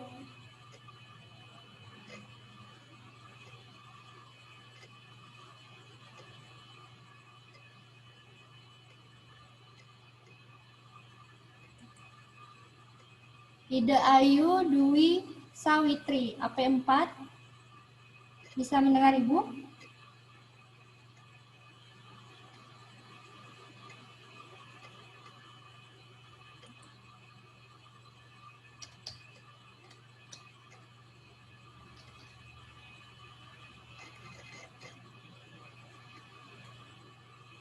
Oke. Selanjutnya Nikomang Triana Indah Sari. Tolong di-unmute. Halo. Halo, selamat siang Bu. Selamat siang. Oke. Ada yang ingin ditanyakan? Atau ada yang belum paham? Jadi yang saya mau tanya budaya Bu. Putus-putus suaranya. Bisa diulangi?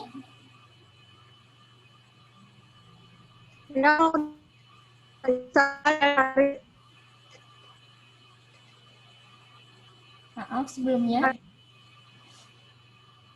Gimana sinyalnya di sana?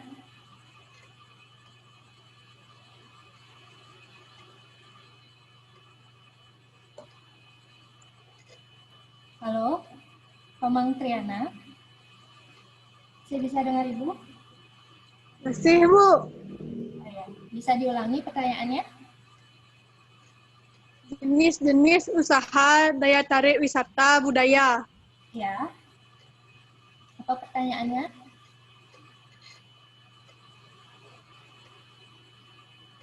Usaha daya tarik pariwisata budaya. Apa bisa diulangi lagi? Sinyalnya jelek Bu. Ya, pelan-pelan aja. Apa? Jenis-jenis Ya.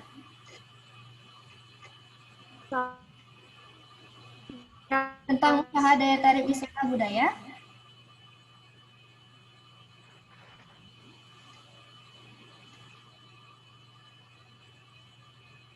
Oke, kita lanjutkan dengan yang lain ya. Komang Triana, terima kasih.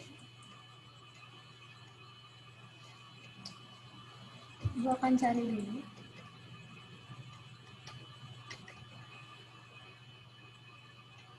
Gusti Ayudita Artika Pratiwi. 10 AP 6. Tolong di-unmute. Ya, iya, Bu. Ada yang ingin ditanyakan atau ada yang kurang dipahami? Yang nomor 2 itu, Bu, kurang jelas. Yang nomor 2 yang apa? Apa tuh ya? Nggak kelihatan. Soalnya tadi sinyalnya jelek. Di slide yang kedua itu, Bu. Oke, tunggu sebentar ya. Ya. Yang mana? Ya ini dah. Yang mana kurang dimengerti? Bagian ini dah, Bu, penjelasannya kurang mengerti. Penjelasan yang mana? Yang bagus yang mana? Tadi kita nggak lihat yang ini. Oh, yang ini. Kelewatan, ya. Ibu bacakan saja ya. Iya. Beragamnya daya tarik wisata menumbuhkan potensi usaha yang dapat dikembangkan. Artinya, banyak daya tarik wisata, jika dia mempunyai potensi usaha, itu dapat dikembangkan. Yang selanjutnya, akan memberikan manfaat dan keuntungan bagi masyarakat yang terdapat usaha daya tarik wisata tersebut. Daya tarik wisata akan lebih menarik untuk dikunjungi wisatawan apabila memiliki 3 syarat, yaitu something to see, to buy, and to do. Yang dimana artinya sesuatu yang dapat kita lihat di suatu daya tarik wisata, dapat apa yang kita dapat lakukan di sana, dan apa yang dapat kita beli saat kita mengunjungi daya tarik wisata tersebut. Nah, ketiga syarat tersebut merupakan unsur-unsur yang penting dalam upaya mempromosikan pariwisata. Nah, kalau kita misalkan berkunjung ke suatu daya tarik wisata, pastinya dong kita tuh mencari sesuatu yang ingin kita lihat. Apakah tempat itu sangat bagus, dan apa aja yang kita bisa lakukan selama kita mengunjungi daya tarik wisata tersebut.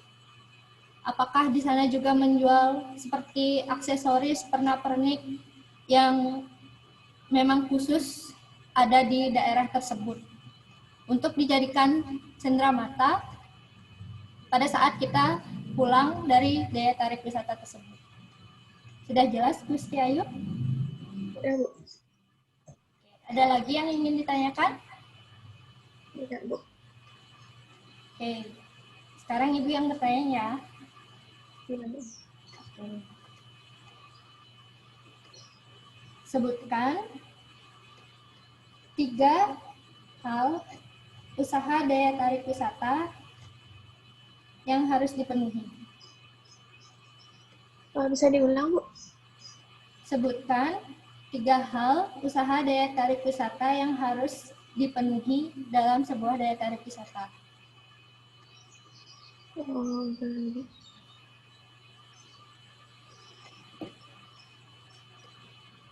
Yang kayak gini tuh, Bu, jenis-jenis usaha daya tarik wisata itu? Ya, yang ada something to see. Oh, something to see, ya. Bentar.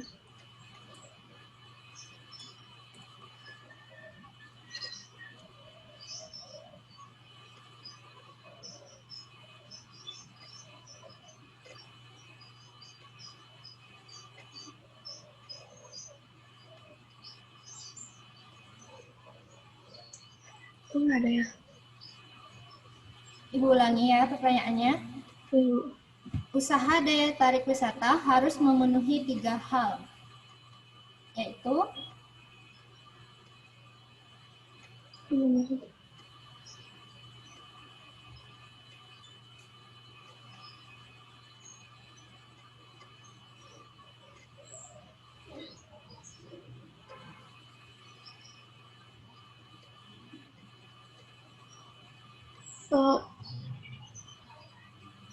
jenis-jenis usaha daya tarik wisata yang kayak gitu tuh, Bu, menurut Undang-Undang Kepariwisataan Bukan. Yang 3 hal atau syarat. Usaha daya tarik wisata. Something to see, to do, and to buy. Ada catatannya, ada 3 syarat. Oh, nggak ada, Bu.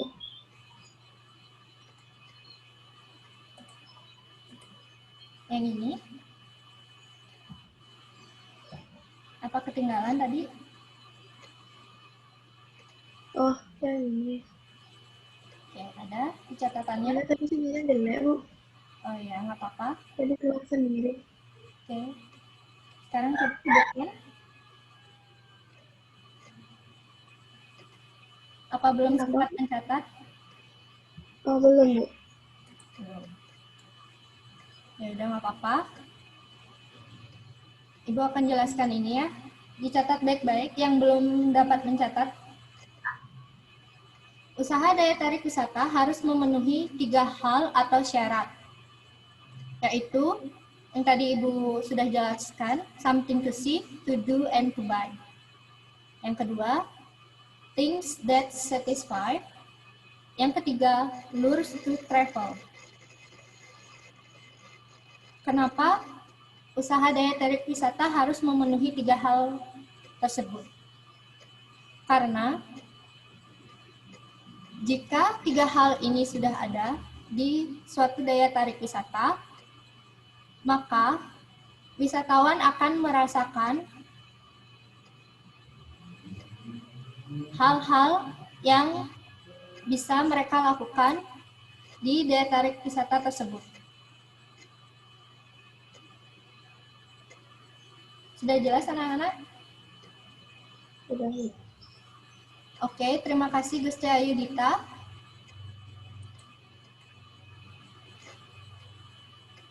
Anak-anak, apakah ada yang ingin ditanyakan lagi? Atau yang kurang jelas, bisa Ibu jelaskan lagi?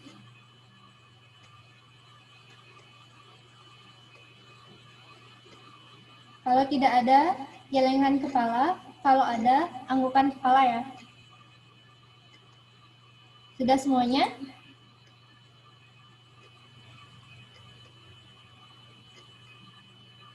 Oke, kalau udah semuanya, tolong catatannya nanti dibaca-baca lagi. Nanti kalau ketemu dengan Ibu tanyakan lagi ya. Oke, sekian pembelajaran hari ini. Ibu tutup dengan Pramo Santi. Om Santi, Santi, Santi, Om. Terima kasih. Selamat siang.